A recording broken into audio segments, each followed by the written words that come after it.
Oi, gente! Hoje é dia do quadro Histórias Secretas do Cinema e da Música. E a história de hoje é secretíssima, uma história maravilhosa que envolve a máfia, isso mesmo, e gravadoras feitas para falir. É isso mesmo, é uma história bizarra que eu vou contar para vocês agora. Se você curte esse tipo de conteúdo, inscreva-se no canal, ative o sininho para receber as notificações. Eu tenho quadros novos de segunda a sábado. E queria deixar um grande agradecimento a todo mundo que assina meu site de jornalismo cultural, andreabarcinski.com.br. Valeu demais, galera!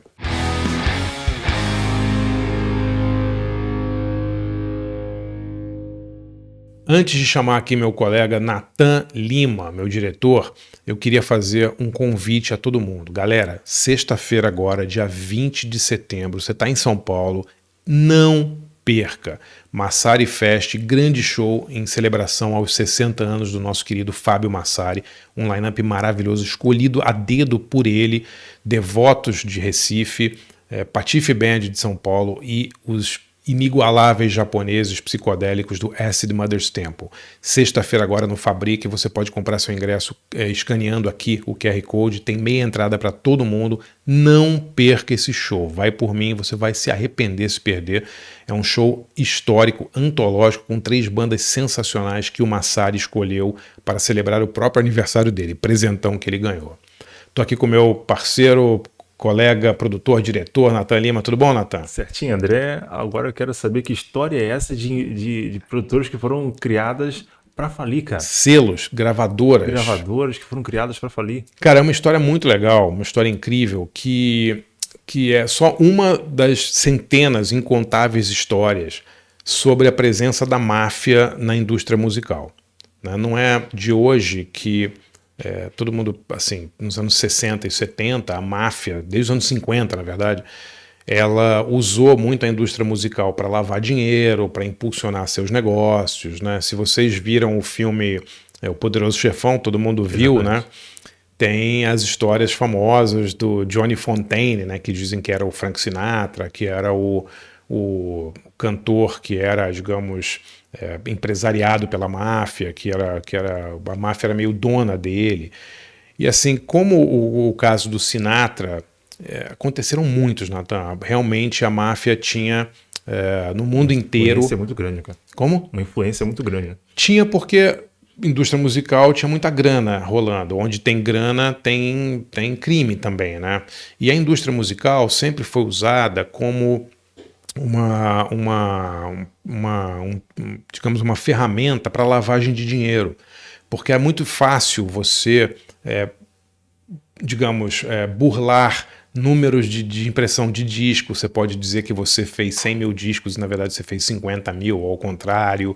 Então assim, sempre foi usado, né? Contratos eram feitos assim, de gaveta para poder justificar gastos. Então essa história, Natan, começa em 1981. Eu vou contar uma história muito legal. Eu fiz uma matéria sobre esse caso aí no meu antigo blog, então, para não errar nenhum nome, até eu vou aqui consultar a minha própria matéria, né? Quando foi você que escreveu, não é colinha não, pode ficar... Não é cola. Eu que escrevi, que lembrar nome é difícil, de coisa que você escreveu há 10 anos atrás, né? Mas em 81, em Los Angeles, tinha uma loja de disco e essa cantora chamada Corey Bishop estava lá na seção de discos usados e tal. E um disco chamou a atenção dela, um disco de uma banda chamada Almost Famous, Quase Famosos. Isso em 81, muito antes do filme, né, que o Quase Famosos. Exatamente. Ela comprou o disco porque gostou da capa, era baratinho, levou para casa, botou na vitrola e, cara, na primeira música, ela reconheceu a voz. Ela falou, putz, essa voz é do Richard. E era o Richard Goldman, um cantor amigo dela que tinha gravado com um monte de banda nos anos 70.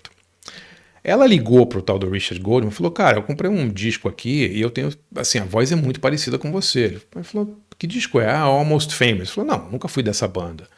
Ela falou, peraí, botou o fone assim do lado do coisa, da caixa de som, e o cara falou, pô, essa música sou eu cantando. Que loucura, cara. Seria um caso de pirataria? Não era, cara, olha só. O disco, Natan, tinha faixas que o Goldman tinha gravado nos anos 70, mas que não foram lançados por nenhuma gravadora.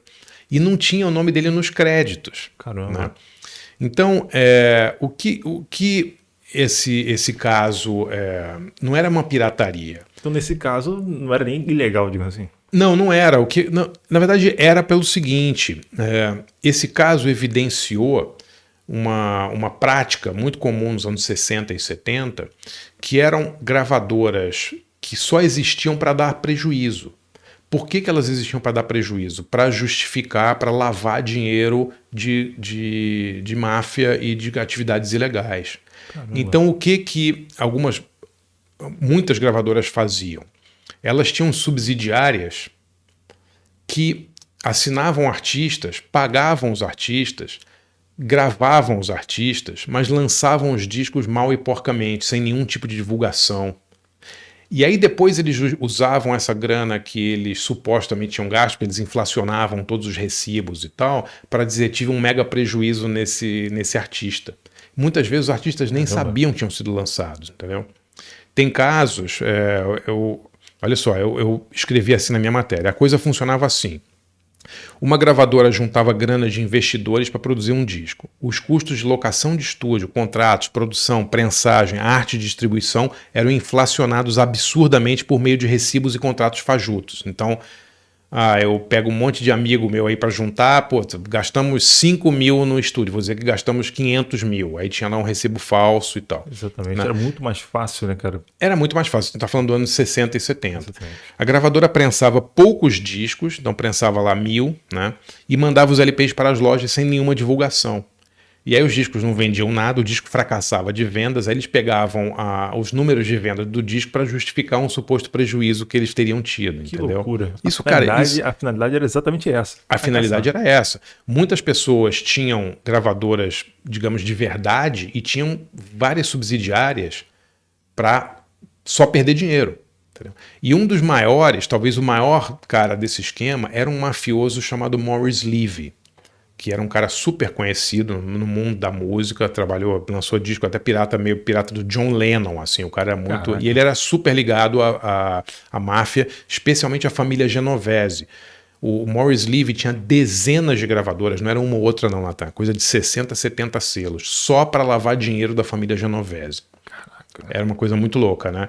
E ele tinha isso, esquemas gigantescos com gravadoras de todos os tipos, gravadoras de country, de funk, de soul, de rock. Ele tinha um monte dessas coisas assim. Era o cara certo para esse ecossistema todo girar, né?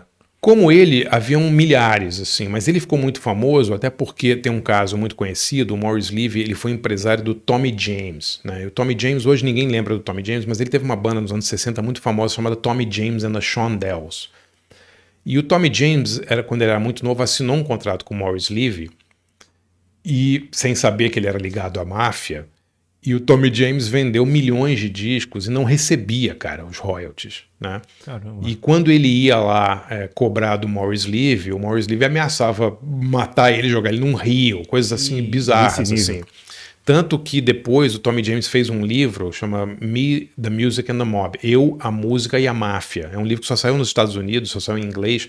Vou botar a capa dele aqui, é um livro muito legal, em que ele conta todas essas histórias de bastidor do Maurice Levy. Cara. É louco, né? Ele ficou, sei lá, 20, 25 anos sob contrato com o Maurice Levy só se ferrando, entendeu? Uma coisa assim bizarra. Sem querer, o negócio estourou e ele não ganhou nada. Não ganhou nada.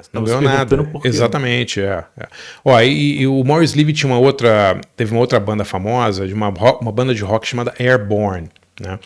E teve uma entrevista com um cantor dessa banda, Airborne, que ele diz o seguinte: assinamos um contrato e a gravadora nos mandou um cheque de alguns poucos milhares de dólares que nós alegremente aceitamos, disse um dos integrantes do grupo Barry Fields. Nosso empresário disse que o contrato era parte de algum esquema para fraudar impostos, mas nós realmente não ligamos para isso, né? Então, assim, eles recebiam grana para um disco que eles sabiam que não ia bem. Só que o que aconteceu, Natan, uma coisa muito engraçada. Assim, lá para o final dos anos 70, esses discos de bandas, esses discos de selos que eram feitos para falir, começaram a atrair a atenção de colecionadores. Por quê? Porque eles eram discos raros, cara. Caramba. Eles tinham prensado pouquíssimos desses discos.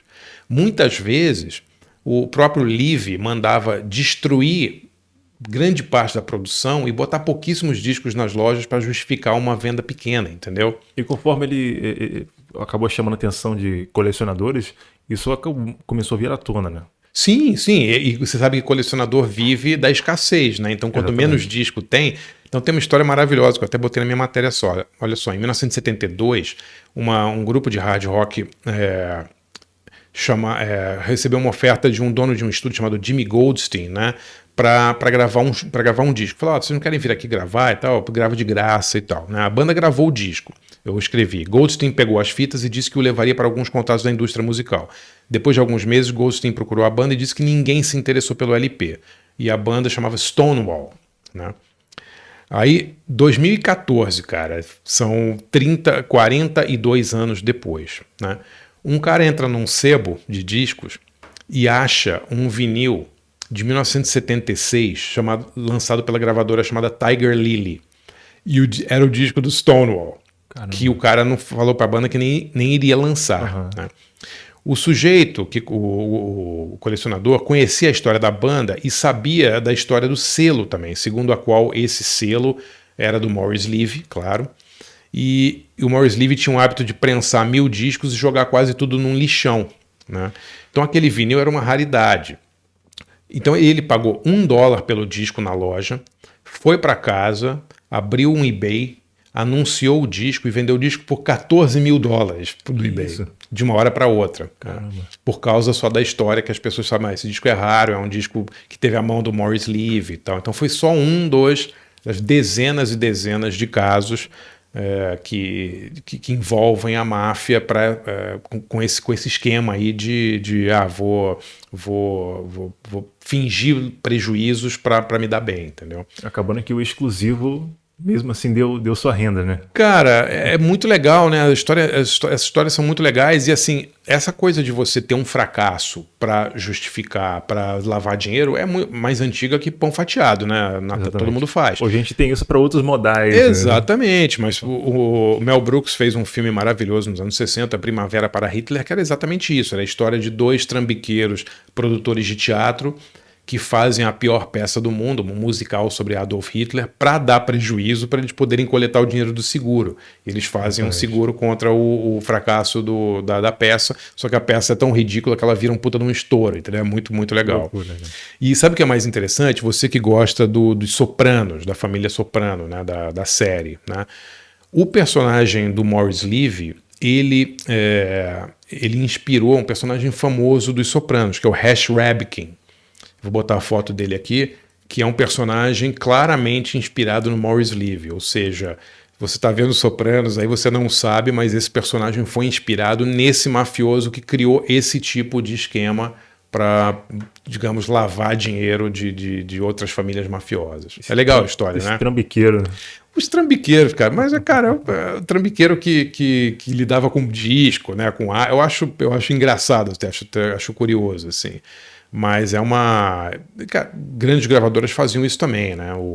Não só o Maurice Levy, mas o Maurice Levy tinha coisas do tipo, ele pirateava o próprio disco, então se ele lançava um disco, porque uma coisa tem que ser dita, o Maurice Levy também tinha gravadoras, entre aspas, sérias. Ele lançou muito disco que vendeu, né?